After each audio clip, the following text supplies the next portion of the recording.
Yes, it is true. The Black Ace Hockey Podcast is back in action, playoff edition. My name is Wayne Adams. I'm right here as always with your co-host Nick Jenkins. What's going on, man?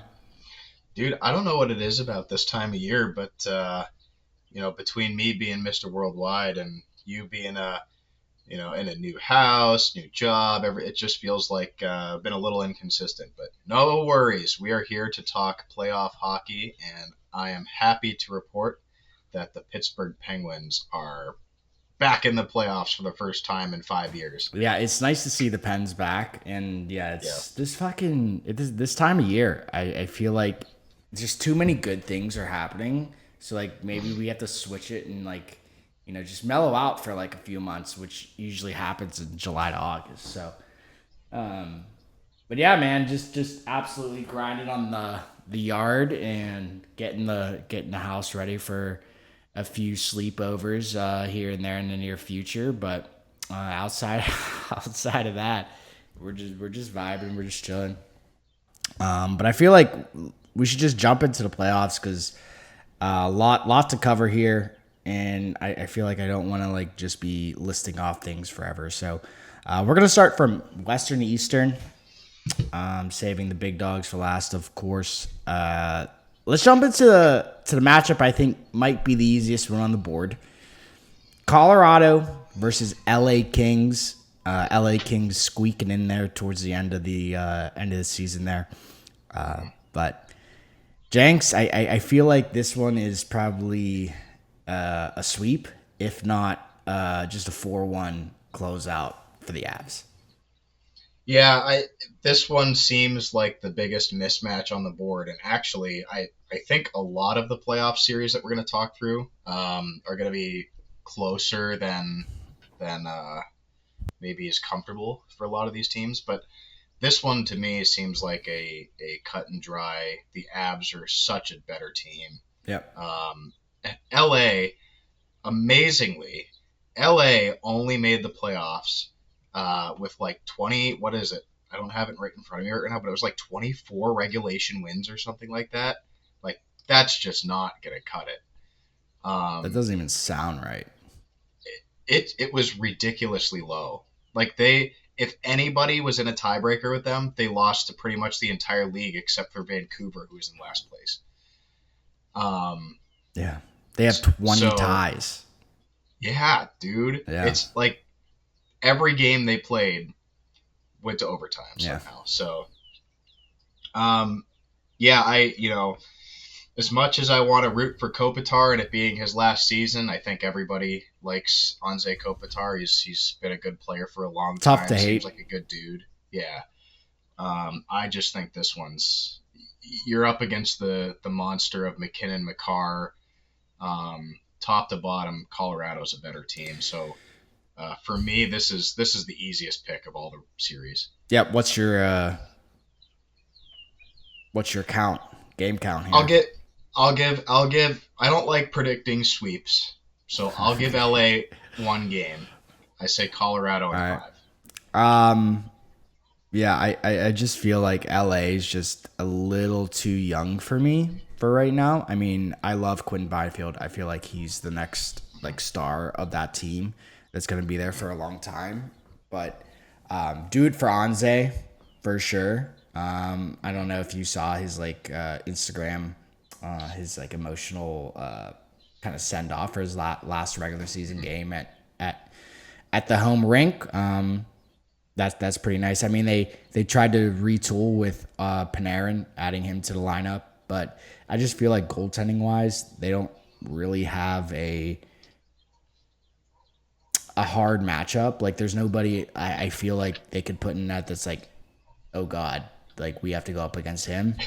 Right. So, I just feel like McKinnon, Makar are just gonna absolutely dismantle this team. I mean, they have Dumoulin as their best D man outside of Drew Doughty, and he's like 45 years old. So it's tough to actually see how this team made it, but they squeaked in just like the Pens. You know, all you gotta do is believe sometimes. But yeah, I'm predicting 4-0. I mean, even 4-1 would be very, very generous. I think you're you're giving them a chance right there. But yeah, I can't even elaborate more on this series because it's that cut and dry, Jenks. Yeah, to me, there's not a whole lot to talk about here. I think LA just squeaked in, and Colorado was the most dominant team from beginning to end of the season. So this one is pretty darn straightforward to me. Yeah, so let's jump to the next one. And I think this is the series that, if you're even in the NHL, if you're a fan of hockey in general, you did not want to see this one go in the first round. Maybe Minnesota squeak to wild card one and get to the other side. But Dallas versus Minnesota Wild, I think this is the series that's gonna really define how Colorado gets to the championship. Like whoever wins this, and I'm not even gonna say my prediction, but I feel like Colorado is gonna have its hands full in the second round, regardless. Oh my God, either one of these teams. So to me, the best teams in the West, regardless of how the other two series that we haven't talked about yet, the Yep. best two teams are going to come out of this round two matchup, Colorado against either one of these Dallas or Minnesota teams. Yep. That's the Western Conference final to me. Maybe jumping the gun a little bit to say whoever I pick from the other two games is going to lose in the conference final, but this one's really tough.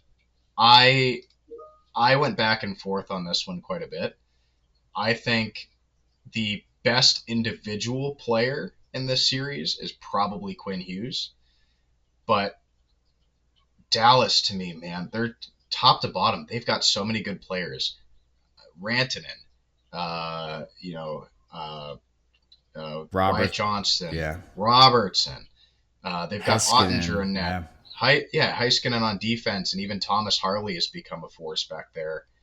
Um, I don't know. This Minnesota team was so good through the regular season. They went out and got Quinn Hughes, which was a phenomenal play.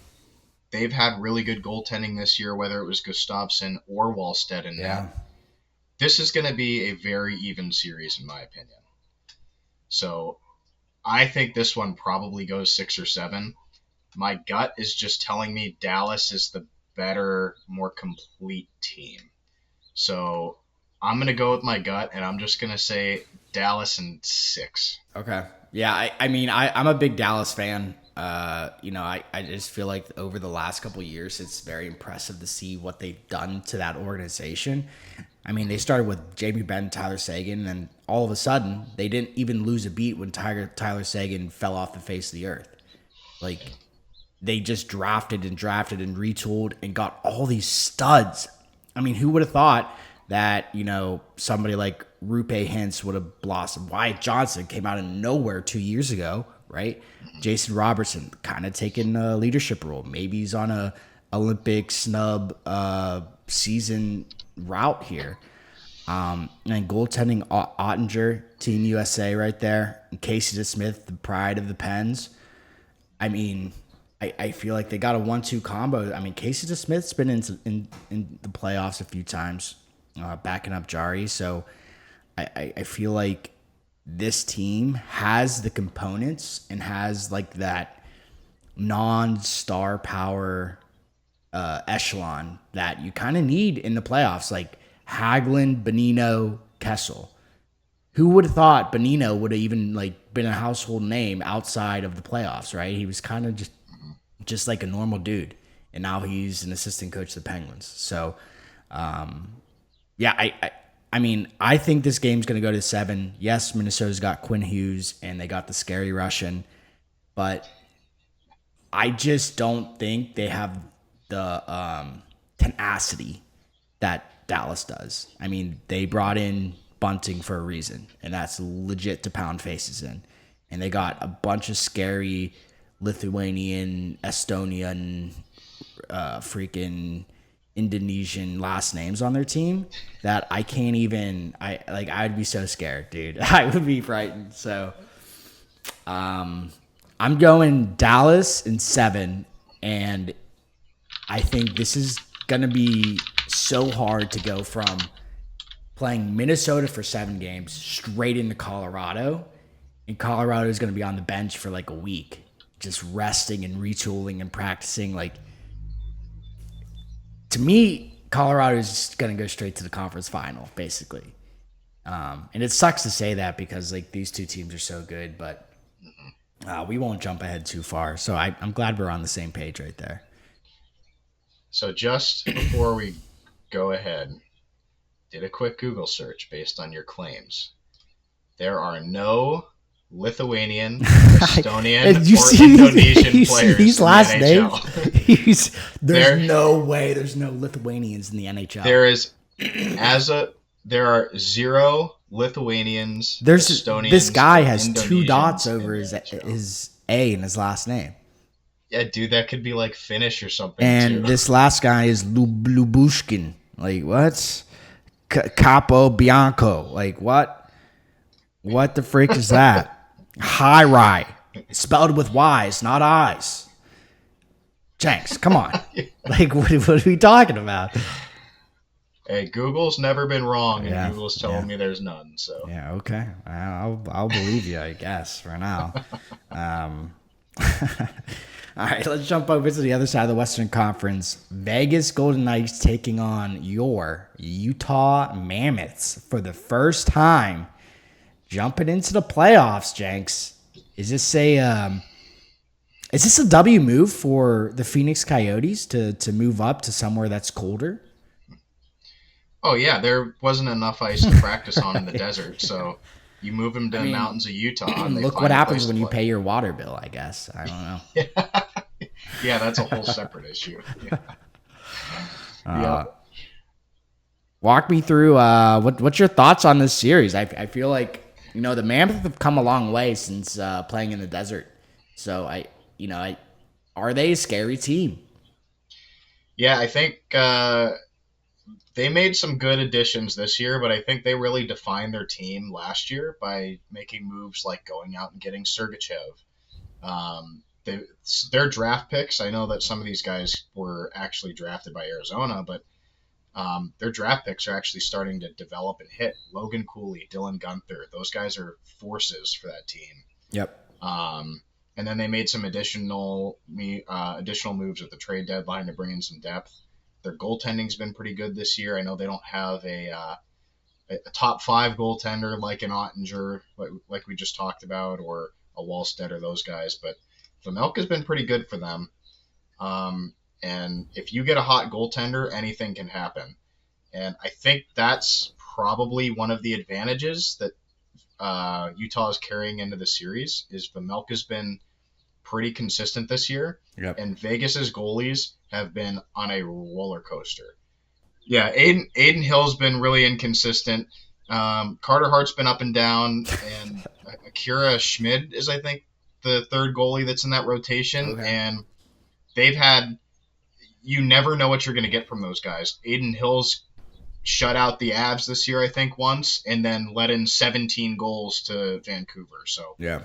um, you're really rolling the dice in net there. I was just at the actually, I got to see Vegas in person a couple days ago, um, How's and the experience? Still top notch? top notch. Okay. They put on quite a show there. Um, highly recommend if you ever get the chance. It's definitely different than any other NHL game I've been to. Right. Um, but that game was important for them because they had already clinched playoffs, but that secured the first spot in the division, and they looked sloppy, but Yep. they ultimately still controlled the game. And we know that Vegas, won the championship 3 years ago. A lot of those guys are still around. They've got a lot of star power on that team, especially with the addition of Marner. So I just think they still have the edge in this series, but I think it's pretty even. So my gut's saying this goes all seven, and Utah gets the benefit of getting a taste of the playoffs for these younger guys, and they come back even better next year. But I think Vegas goes the distance in seven. Yeah, I feel like Vegas is the easy choice. They just, made key off-season moves such as getting Marner in and getting a few others, but not having Mark Stone be on IR for the whole season probably helped a lot for just the locker room vibes. And then Jack Eichel still firing on all cylinders. I'm just looking at the Utah team, and we don't get to see a lot of their games because they're at like midnight, and I'm not staying up till midnight to watch freaking hockey. Right. There's just no way. Right. But I'm looking through their defense, and I'm seeing names like Uyghur and Nate Schmidt and Ian Cole. Like these guys are kind of veterans in the playoff game. So like it's not like they don't have that veteran presence to like guide them through. Like some of these younger teams, like Carolina, when they first started like getting to the playoffs consistently, they would always fall apart because they don't really know what playoffs are like. Like it's grimy, it's gritty. Like you're gonna get hacked, you're gonna get cross-checked. The ref's not gonna call shit.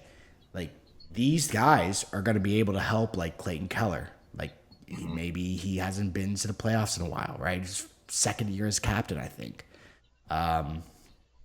Logan Coley, you said it already.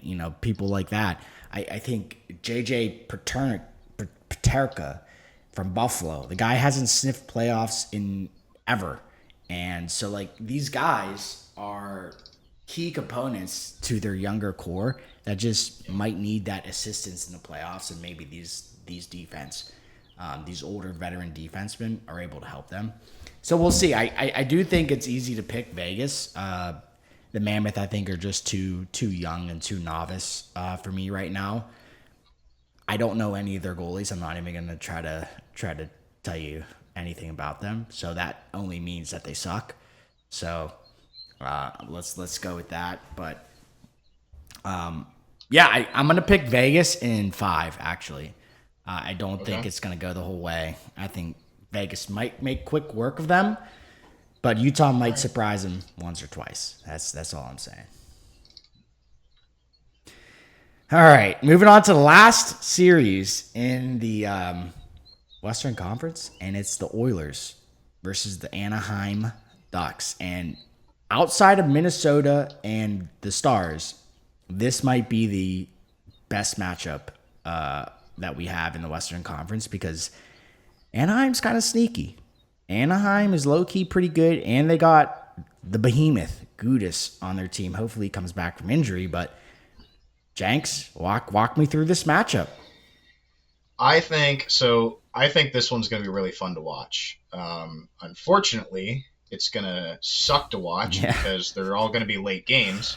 Yeah. But I think it's going to be a really good matchup. I think it's going to be very fast paced. Anaheim has a lot of youth. McDavid is the fastest player in the world. And I think there's going to be a lot of scoring.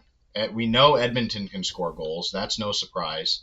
But their goaltenders also can't stop a beach ball if you threw it at them. Yeah, well, So that's what I happens when you think trade it's for Swiss cheese, they literally traded Stuart Skinner to get an upgrade in net, and they got dog Stuart crap. Skinner. So Yeah. yeah, they got Stuart Skinner 2.0. So worked out for the Pens. I, my reaction to this is like, how do you bet against McDavid?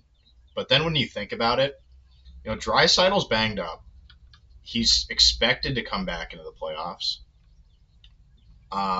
But the rest of this team, a lot of these guys are the same guys that have gone to the Stanley Cup final 2 years in a row. Right. It's a lot of hockey. And now we're going into playoffs again. Obviously, Draisaitl, if he does miss time or he's not at 100%, that's a big hit for them. And their goaltending's pretty shaky. I expect a lot of people are just going to look at this and say, well, Edmonton has McDavid, so I'm picking Edmonton. I'm actually going to go the opposite way. I think the Ducks, young players, I think their tenacity, I think their physicality, I think Dostal can be a really good goalie Is when he that how you turns it say it? on. Not Dostal?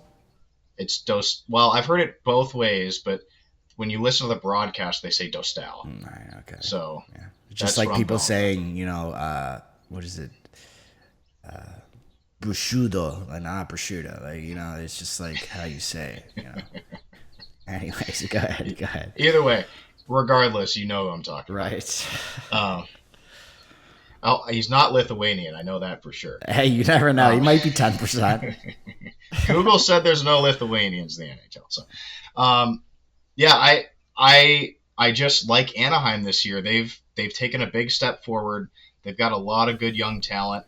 They're going to be hungry to get in the playoffs and see what they can do. So, I think Edmonton just suffers the reality of playing too much hockey over the last couple of years and being banged up and running out of gas. So, give me Anaheim and give me, let me see, if it goes to 7 games, it would be back in Edmonton, huh? So give me Anaheim in 6. Okay, that's actually a pretty good pick. I mean, I love Anaheim. I feel like they're just on the cusp of being good. They don't really have any breakout superstars.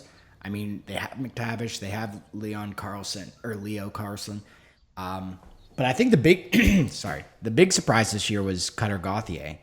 I feel like he kind of led the way with points on this team and kind of showed that, yes, he can transform within a couple years of being picked up. But maybe John Carlson coming from the Caps really helped bolster their power play and maybe help them kind of look forward to the playoffs a little bit. He's a Stanley Cup He's winner. Yes, that's what I was going to add too. Is he's a veteran who has won a cup, so Yeah. that's a good voice to have in your room too. And I feel like this team originally was the New York dump off. Like, oh, who do I give all my old ancient guys to? Oh, Anaheim will take them. Truba, Chris Kreider, that is a penalty kill masterclass. He gets a PK goal like every game, I feel like. So you don't want to see that guy. You don't even want them to go to the box. Just like, nah, ref, like just give them a break on that one. But they have a lot of veteran presence, and their points don't really look like they should be good, but they just kind of figure it out. One of those teams that are so bad they're good. And everybody that plays hockey or anybody who plays sports knows what I mean. Like, they just get in your way. When you're trying to do some fancy shit, they take it and just go down and score. So that's what I see from the Anaheim. And flipping over real quick to the Oilers, I mean, McDavid, I don't know what this guy has to do to get this team together, but Zach Hyman, the garbage man, had 100 points one season. He hasn't sniffed over 70 yet. Like, that's what I mean. Like, you have like these guys that come in and do well for one season and then just fall off. Like Zach Hyman needed to produce every season for this team to actually stay good. But they only have 3 guys. Yep. And Darnell Nurse, I mean, everybody hates on him, and it's good because that guy is freaking awful. I mean, Bouchard, thank God, like he was able to be a good defenseman, but outside of that, they don't really have anybody. Trading Stuart Skinner for Tristan Jarry, like that's such a dummy thing. But hey, we'll take it. We need somebody that's not Jarry to back up Silvas, and it's kind of panning out for us right now. So if I had to pick, I would go Ducks and 7. I think they get it done in Oilers, and I think maybe somebody throws a McDavid jersey onto the ice. Oh, you think I'm just you saying. think fans are Yeah. that frustrated? I That's very possible. I could definitely see that. Like, imagine signing McDavid to a 2-year contract and then just throwing that first year away. Right. Yeah. Like, Oh, just absolutely absolutely. burning it. Right. So, like, that's where my head's at. Like, I think that as a fan, I don't want to see the Oilers miss another Stanley Cup while we have McDavid. Yeah. Because you could tell, like, you don't sign a 2-year if you're like thinking about leaving. You sign a long-term contract. But maybe maybe it's a culture thing, right? Like we talked about earlier in the podcast. Like, you can't sign $50 million contracts per year and then expect to get good guys. Right. You got to have Yep. cap room. You got to. I understand, like, football's insane, and when you see some of those contracts, you're just like, what is going on? And hockey's following suit, just a little slower. It's just like not everybody can have $12 million a season. So, all right. Any last thoughts on the Western Conference that you wanted to mention? No, how do you want to do this? Do you want to wrap up the Western Conference, or do you want to go through all the first rounds and then we'll talk about conference winners. I think we'll just talk about all of them and then go back to Cool. conference because that way Yep. it's easier. Yep. Okay. All right, jumping over to the Eastern Conference. Let's start from the top down. The team that nobody thought was going to be here. The team that even its own city hated. The team that its own owner came down and was like, everybody's on the table. Three Yeah. GMs, four coaches later in 2 seasons, they are finally gracing us with a playoff performance in 20 years, Jenks. Buffalo Sabres versus your Boston Bruins. I mean, I can't Who even would have I thought? can't even say that right. It doesn't even sound right.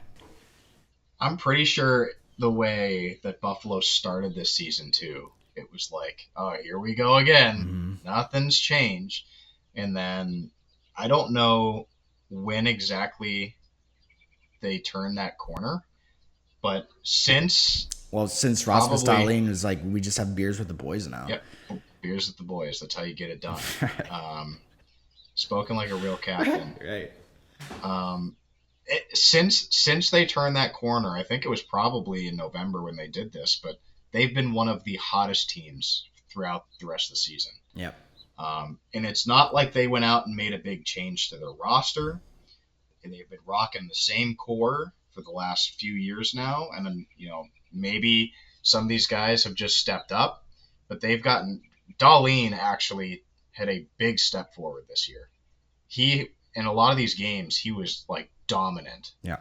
And he's actually gotten himself into the conversation of like potential Norris Trophy candidate, which is fantastic for him. And this is where Buffalo needs him to be. I still wonder what they're going to do in net because they've got Luukkonen and they've got Alex Leon there. Leon. How do you say that? Leon? Yeah. Alex Lyon, Leon. Lyon. Is it Leon? I think it's Leon, but I like Lyon because it's cooler. All right, Alex Lyon. Either way, this guy, I know we've talked about him before on the pod. He goes to all these different teams and he just stabilizes the net. Yeah. The only problem is he can only stay healthy for like 20 games a year. Right. Glass bones So- Jones. Yeah. When he's in the net, you feel so good about where you're at. Seriously. And then you're like, okay, we got to find somebody to play the other 60 games. So I don't know who they're going to start game one. If Leon is healthy, I think they probably should start him. Yeah. And see where it goes. But this Buffalo team, man, they're just clicking right now. They're gonna be a tough out for anybody. Yeah, I feel like this is like the Minnesota team, right? A couple years ago, Yeah. Fleury or Gustafson, right? Like, Yeah. Fleury wins. Do you put Gustafson back in because he lost? Right. And they did, and they ended up winning. So I feel like you can't be poopy pants in the playoffs. Like, you can't be like, if coach doesn't call your name in the starting lineup, like, okay, like that's fine. Like, you just gotta ride it because you never know when your turn's gonna be. Look at Jeff Zadkoff, Mr. Game 1. Like, that guy has the best story to tell his kids forever because of that. Like, being ready for your name to be called, and that's what Buffalo did. And I feel like all these players, like Owen Power, remember when that guy fucking sucked? He ended up having a not terrible season. Like, maybe he just needed a couple seasons to get all firing. First overround pick as another defenseman. So some of these players, I feel like Buffalo's kind of a hole that you go to and you kind of find yourself again, maybe, except Jeff Skinner. He was a miss from the get-go. But Tage Thompson, he kind of came out of nowhere too. A United States kid, loves the Olympics, loves the United States, loves Buffalo, and look where we're at. The guy's 9 foot tall and put up a decent season again. So, Rasmus Dahlin, the whole season was tragedy after tragedy, and now he turns this season into a blessing. Like, I feel like some of these guys just needed somebody to believe in them. And, that's what they got done this year. And kudos to them. But Flipping over to the Boston Bruins real quick. I feel like this is Boston's last chance before they lose Pasta. Like, I I don't know how many more players you have to lose before you stop making playoffs. And I feel like the Pens need to copy whatever the Boston Bruins are doing. But any like thoughts on how this Boston team even made the playoffs to begin with? So, a couple of thoughts here. If you look back to, remember when they had the dynamic tandem of Swayman and Allmark, and then Allmark left to go get his own starting gig in, I almost said San Jose. Jesus, I'm asleep at the wheel. Ottawa. Ottawa. Yes, yeah. This guy, not a hockey guy. Not a hockey guy. I tell you what, I'm still jet lagged. I'm on West Coast time. Right. So Allmark left, and then Swayman became the guy. And that first season after that, he was struggling. Bad. He looked like he just didn't have his mojo. And I think the team did the right thing by sort of coming out and saying, hey, we're not worried about Swayman. He's going to bounce back. We know he's a better goalie. And that he did this year. He looked really good this year. He looked like he belongs in the starter's crease, and he helped stabilize that team. I think, the other thing that I don't know if Pasternak gets enough credit for how good he is. Like, people are like, oh yeah, he's definitely a really good player, but I think he's a top 10 player in the NHL. Easy. Easy, yeah. And he's somebody that could score 50 goals every season. He helps drive that offense. Everybody was like, oh, what's going to happen with Pasternak when like Bergeron and Marchand and all these guys are gone, and he's still getting it done with or without them. So him stepping up to the plate and becoming the guy really helped drive that. They really stabilized their defense too. Yeah. Charlie McAvoy had a really good season. They've got some other pieces that have helped steady the defense. Zadorov, Lindholm. Some pieces. Big bodies that can get the puck out and get it up to the forwards. So, and I think they found a pot of gold there with Geeky too. Because I was just gonna say that. Yeah, I was gonna say star of Boston is definitely Geeky this year. I mean, Pasta's good, but they needed somebody else. Exactly. That was the last thing I was gonna point to is. When you look around the room and you say, we need somebody to step up, Geeky did that. He was the guy for them. So I think it's all about, everybody sort of playing their best hockey. Geeky stepping up to the plate and becoming that missing piece that they needed and just putting together a complete 200-foot game. They were really consistent the whole year, and they're going to be a tough out too. So this is going to be a more even series than it looks like on paper, just because Buffalo finished first. Yeah, give us your team or your game count. Man, I'm going. This one's really tough, really tough. Mm-hmm.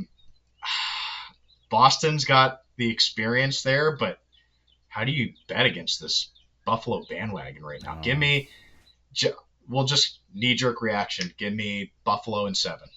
Damn. Okay. Yeah, I think it comes down to Swayman. If he's on, he's on. If not, Boston's losing in 4. 4. I think Swayman has to be good. If he's not good, it's toast. But I'm gonna go Buffalo in 7. I think Buffalo's coming out either way. Swayman's gonna have his hands full for sure. Wow, a sweep shocks me, but yeah, if Swayman's not playing, like they got nobody. No, I do not disagree with your point at all. Not one bit. Jumping over to the next series, Tampa Bay, Montreal. Now I feel like Montreal's come a long way since the COVID bubble series. So, I'm gonna toss it over to you. I can't believe John Cooper was nominated or was getting picks for the Jack Adams. Like, the guy, what do you mean? Like, this team's already good. Like, what did he have to do? Like, shut up. I hate people, man. Anyways, go give me your thoughts. John Cooper, well, I don't think anybody would say John Cooper's not a good coach, but he's certainly loaded with a bunch of talent. He didn't really do anything, though. Like, He didn't change the message. It's just been like play. You make your job really easy when you've got a guy like Kucherov and you're like, Kuch, get out there and score, and he Seriously. goes and does it and comes back to the bench and you're like, thanks, pal. Um, yeah, this one to me, I like Montreal. Okay, I like the team Montreal's put together. I love some of their young players. Lane Hutson's so much fun to watch. Cole Caulfield, 50 goal scorer for the first time in his career. Suzuki had a career year. Slavkovsky took another step forward. They've got a couple good goaltenders there, so it'll be interesting to see who gets the net for them. Um, I just I don't look at this team and say who's the guy. Damn. Get, Okay. give me one guy who's the guy. They've got a bunch of elite players. They don't have a Kucherov. That's what they're missing. Right. True. True. So I think for my money, Vasilevsky is the best goalie in this series. I don't care which Sure. goalie Yeah. Montreal picks. So Tampa is hungry. They from game one when they started fighting Florida, they said we're frustrated and we're coming back with a vengeance. And they finished what two in the conference? Yep. Yeah, two in the conference. And there's no there's nothing that this roster says that concerns me. They've got a very deep team. They've got guys that can play every role. Power play's nasty. Penalty kill's really consistent. Goaltending's very good. I just think they're too deep and too well. I'm gonna say this, and you're gonna give me a reaction. Too well coached of a team. You're fucking crazy. to, Montreal is going to get some really good experience here. I just don't see them beating Tampa. You're out of your skull right now. You're out of your freaking mind. I'm so glad you picked them because I mean, I feel like Tampa's time has passed, just like John Cooper's. Like I feel like it's the new guard. It's the new guard these days. Wow. Canadians, their draft picks are paying off right now. Like Sure. everybody's firing. I mean, outside of goaltending, but you look at the goaltending and they're not. I mean, Dubas, however you say it, he's not that far behind Vasilevsky. And Vasilevsky, I will warn you, is streaky at best and good at worst. So I mean, he can put together a 7-game series, but he can also let in 8 goals a game. So which Vasilevsky do you get? Is my concern with that team. I know that they got studs. I mean, they got everybody's last name in the book. Gensel, Hagel, Radish, Sorelli, Point, Perry. I mean, Corey Perry. Is he gonna do you bet against Corey Perry? I don't know if you can. The guy's been to every Stanley Cup ever. Here is guaranteed money. You want a little gambling Right. segment on the pod? You bet Tampa Bay to go to the Stanley Cup final and lose because Corey Perry's done it 5 years in a row. Right, yeah. That's guaranteed returns. I mean, this team is on paper, Jenks, they're nasty. I feel like they have everybody. But Montreal, to me, it's their season to prove like, hey, we're not a fluke. And you want to talk about coaching? Martin St. Louis, gets the boys firing, gets the boys going, absolutely dialed in goalie Caulfield. And I mean, Slavkovsky, finally he did something outside of being the worst last name to spell ever. I mean, and maybe Demidov comes in and does what he did last year in the playoffs and just absolutely score like a bunch of goals and then die off. So, I mean, I'm going Montreal. I feel like they're just a fun team to root for these days. And that's who I'm going with. Montreal in 7 though. I don't think they're even going to sniff 6 games. This is one where my head and my heart disagree. I am going to be rooting for Montreal in this series, but I'm picking Tampa in 5. Yeah, I mean, you're crazy. I'm not even gonna comment on that. 5 games. You're not even giving them a chance, dude.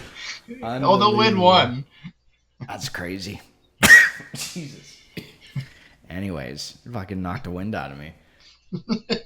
All right. Moving on to probably the most boring series of the whole Stanley Cup playoffs.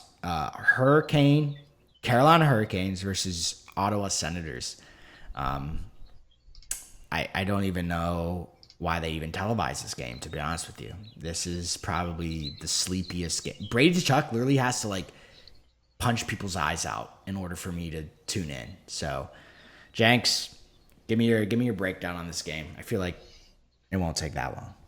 I'm not going to watch this series. Hurricanes in 6. End of conversation.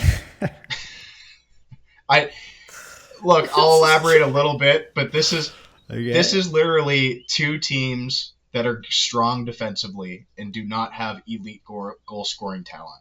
Yeah. Um, I just there's going to be a lot of like 2-1 games, 3-2 games, maybe an overtime game in there too, but this is going to be a lot of low scoring, very tight hockey, and I just think Carolina's the more complete team, and they're going to take advantage of that. Not that Ottawa won't get their chances, but you got to capitalize on those chances when you get them because it's not going to be very many. But Yeah. yeah, I think if you're a fan of either one of these teams, good luck You're the only one watching watching that, this series. Yeah. and don't try not to fall asleep. But I'm going to go Carolina in 6. Yeah, I'm gonna go Carolina in maybe 5 because like Ottawa is the worst team to watch ever. Even when they play the Pens, it's like, dude, like come on, man, like get this game over with. They don't really have a star. I mean, they got Brady, they got Stützle. So I mean, if you want to even call them stars, they're kind of just famous for being ugly, and that's about it. So yeah, I can't even elaborate anymore. I just knew that Claude Giroux is still in the NHL. He's on the Ottawa What? Senators. Yeah. That's news to me. Thank you for sharing. Played every game this season too. So Thank you for sharing. yeah. I just the only thing I'm going to add here is look, I'm double checking my math, but this is how low scoring I expect this series to be. Okay, confirmed. Neither team has a 40 goal score. Neither team. Yeah, that's just brutal. Tim Stützle leads Ottawa with 34 goals, and I just clicked off of them. Seth Jarvis leads Carolina with 32 goals. Like, they win games by playing defense, and that's effective, but it's boring. Right. Yep. Sorry. I agree. Moving on to the best series of literally the Stanley Cup playoffs, and it's your Pittsburgh Penguins versus the filthy Philadelphia Flyers. Jags, give me your breakdown here. I used to think watching the Flyers was so painful, and I hate Philly because they're our cross-state divisional rivals, and as a Pens fan, you have to hate Philly. They've got a lot of good young players on that team that are kind of fun to watch. And if anything, they're going to make this series fun. I think, nobody was expecting the Pens to be in this conversation right now, especially not have home ice in the first round here. Right. I think Philly was probably the best possible matchup for the Pens of all those teams that were floating around the bubble. Philly's glaring weak point is their goaltending, which is an advantage, obviously, for Pittsburgh. Pittsburgh's had, while not elite goaltending, they've had very consistent goaltending from Shelovs. And Skinner actually, since the trade, has looked better in Pittsburgh than he ever did in Edmonton. So, and he has experience. It's not like. Yeah. Go ahead, sorry. No, you're struggling today, there, I know. pal. It must be the change in weather. But yeah, Skinner has the experience of being in the playoffs, and same thing that we talked about for that Edmonton team that he was a part of. They've got 2 deep runs under their belt, but I think the advantage for Skinner is, 1, he's been there, but 2, we can split these guys and he can get some rest as he needs it. Like he did not take on an extreme workload this season when he got to Pittsburgh, which probably has benefited him. So, hey, Crosby and Malkin back in the playoffs again. One more run. Let's go, Pens. I can't wait to watch this series. I think it's going to be a lot of fun. Yep. Um, give me Pens in 5. Yeah. Yeah. Obviously, I'm going to be there for the first 2 games because, the boys are back in town, and that's how we just roll. But yeah, I mean, you mentioned it. Like they got freaking fun players to watch: Zegras, Michkov, Tippett. I mean, I feel like those guys are just super fun. But Konechny leading this team in points when he used to be a fourth line scrum guy is freaking insanity. Like Yeah. it's absolutely terrible. Like this team is so bad, but so is the Metro. Like the Pens literally squeaked in because the Metro is brutal this year. And I think we might be lucky and getting Sid back there with Gino and Malkin, with Gino and Letang as the core 3. So the one thing I don't like is in the announcement pictures they had the yellow jerseys, and please don't, just wear white and black. Like don't use those stupid ass jerseys. But Yeah. this team this year, I mean, you mentioned it. Stuart Skinner came to Pittsburgh and didn't have to be the guy because he doesn't have to be the guy anymore. Like we got Shelovs to be our starter. So I mean, like after Jari tanked, I mean it was Shelov's show to run. So we do have goalies in the waiting that could be called up if need be, and he's Russian, so I love that even more. And I feel like our goaltending is like on the cusp of like becoming the Marc-Andre Fleury era of like goaltending, where we actually have steady goaltending in net. So all that to say, let's go freaking Pens.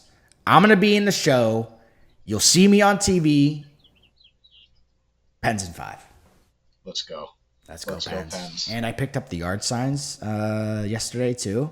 I'm gonna jam those babies in the ground today. So I love it. Yeah. Did you see CJ's got his Pens flag hung? yeah, I did. Yep. All the boys are in. The boys are in and flying in. Pittsburgh might fall off the map. There might literally be a hole where Pittsburgh is in the next week. So just saying, with the NFL draft and this is going to be a disaster. But Yeah. all right, let's go conference final. Who do you think is making it from the West, Jenks? For me, and I picked him in the preseason as well, but I think Colorado is the easy pick. Like we talked about it earlier, they're going to have their hands full in the second round with Dallas or Minnesota, whichever team they end up facing. Yep. But I think that conference final is an easier matchup for them, assuming they get through. But for the West, for me, it's Colorado. Yeah, I mean, I feel like it's an easy choice to pick Colorado. I'm gonna pick the Devil's advocate here and pick my Dallas Stars to be the conference final winner, and I think Vegas is coming out of the other side. I think they have like the easiest mop up of that series. So let's jump to the East, Jenks. So the East is where it gets a little more interesting. Yeah. I think the East is pretty much an open playing field. It's just going to depend on who gets hot. I don't want boring hockey, Yeah. but I think Carolina is probably the No, strongest don't team. do that. You can't do that. Take it back. Okay, I take it back. Give me the Pittsburgh Penguins, baby. One more ride with Sid the Kid. No longer a kid, Yeah. but he's Yeah. back in the playoffs and he's hungry. And I promise there's no bias in this pick whatsoever. Because Give me. I feel like the Yeah. Pens have the easiest way to the conference final. Yeah, Like they don't have to play any good teams. Like, well, I mean, Carolina's good, but they're not like great. Like they're beatable. But they don't got to play Montreal. They don't got to play Tampa. They don't got to play the stupid Buffalo Sabres. So, I mean, like if any year, Jenks, to get back to the show, it's this year. Yeah. Anyways, continue. I no, my emotion is showing. Um, I look. I don't know how realistic it's gonna be, but this just feels like it's like a storybook. Right. Like the Penguins are like talking about let's start rebuilding, and they have this dream season. We were And sellers. We were right, selling people. and Crosby's still playing at his peak, and Malkin had a much better season than he's had the last couple of years, and Carlson had a dominant, one of his best seasons in the NHL. And it feels like we've got some goaltending that, while it's not top tier goaltending, it's reliable goaltending. Yeah. So something just feels like the Pens are going to really make a run here. So, and I sure hope they do as a Pens fan. And I think there's going to be some teams, some fans from teams that are eliminated that are going to be rooting for the Pens too, because it's really Sid's last go at it, and all of Canada loves Sid. So you know what? I'm just going on the total gut, sending a dream out there. Pens coming out of the East. Yeah. I think that's the clear choice to me. I mean, I would hate to have us firing. I would hate to have us firing and meet the Carolina Hurricanes. Yeah. I just think like when everybody's going, we're the best team. Like Anthony Mantha is consistently always the 60-point guy. The guy just gets it done somehow every year. He did it in Detroit, and I'm just like, he was on my fantasy team. He would always pick up 3, 4, 5 points. So I mean, like this, we have the pieces. It's just getting everybody to buy in at one time. And Dan Muse should literally be the Jack Adams winner. There's no question. So, but yeah, I think they're going to the Eastern Conference. Will they win it against the Buffalo Sabres? I don't think so. I just can't. I can't pick them. You think the Buffalo Sabres beat the Pittsburgh Penguins in the East Final? I think so. Unfortunately, yeah. Who are you? Who even are you? Like, I'm gonna root for the Pens, but if I'm being realistic, Is Scotty holding you at gunpoint right now? somebody on the other side of the bracket's gonna win. Let's put it that way. Blink twice if Scotty is off camera and holding you at gunpoint to say Buffalo's gonna win. All right, I'm taking it back. Let's go, fucking Pens. Here we go. Here, Pens. all in, ride or die. I got the yard signs, for Christ's sakes. All right, Jakes. Any last words for the podcast here? For the Oh man, I look. I think some of these playoff matchups are the best that we've seen in some time. I know we've done this in the past where I'm looking at the matchups and I'm like, oh, this is an easy win, or oh, this series is gonna suck. And yeah, I think there's not a whole lot of that. I think there's going to be a lot of really even series.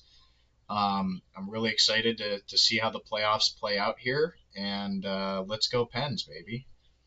Yep, it's gonna be fun, especially next week. The boys are back in town, so it's gonna be a good experience overall. So, if anybody sees us out, let's go fucking Pens. And I'm your co-host Blaine Adams. I'm Ray, as always, with your co-host Nick Jenkins, and we're out of here later.